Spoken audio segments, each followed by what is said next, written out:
Her name was Grace. Beautiful. Light-skinned. Sharp cheekbones. The kind of beauty that made people turn twice when she walked by. But behind her eyes was a story full of pain. She was just 10 when tragedy struck. Her parents died in a farm fire caused by a careless bush burning. They didn't make it out.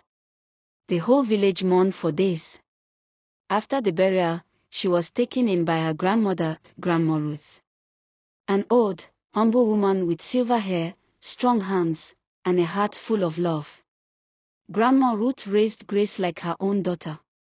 She taught her how to cook, clean, pray, farm, and respect others. She had nothing but gave Grace everything, her time, her warmth, her strength. She even sold her best wrapper once to pay Grace's school fees. But as Grace grew older, so did her ego. She started looking down on the boys in the village. I can't marry a carpenter, she would scoff. Mechanics. Please. They reek of sweat and engine oil, she'd complain. She got a phone. Then social media. And suddenly, her dreams no longer lived in the village, they lived in the city, in hotels, nightclubs, and cars with tinted windows. Grace became obsessed with rich men. Older men. Married men. Men with gold chains, shiny watches, and fake promises. She would disappear on weekends, claiming she was staying with friends. But the village knew. Everyone did.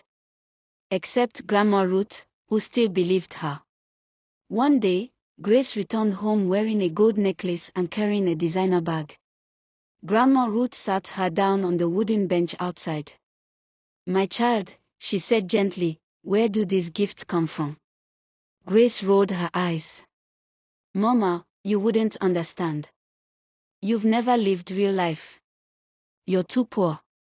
Grandma Ruth looked at the necklace and sighed. Shiny things often come from dark places, she whispered. But Grace didn't care. She laughed. She felt powerful. She didn't even greet the neighbors anymore. She called the poor boys in the village locals. To her, they were not her type.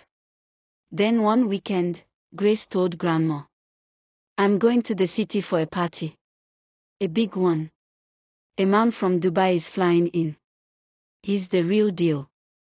Grandma begged her not to go. Please, Grace. I've seen too much in this world. These kinds of men don't love girls. They use them. They trade them.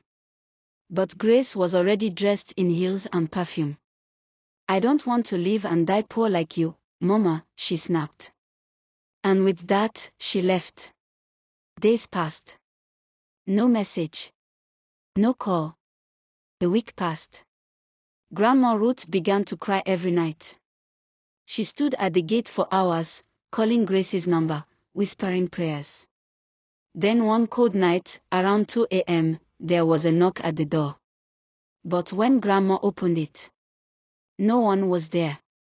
Only a small black box placed on the ground. Trembling, she opened it. Inside was Grace's necklace, the same gold one. Now broken, and stained with something red.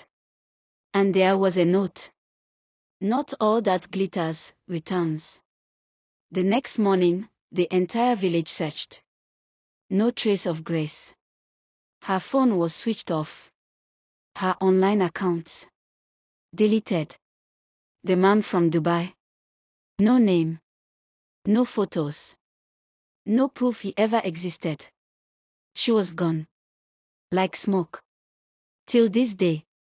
Some say Grace was trafficked. Others believe she was used in a ritual.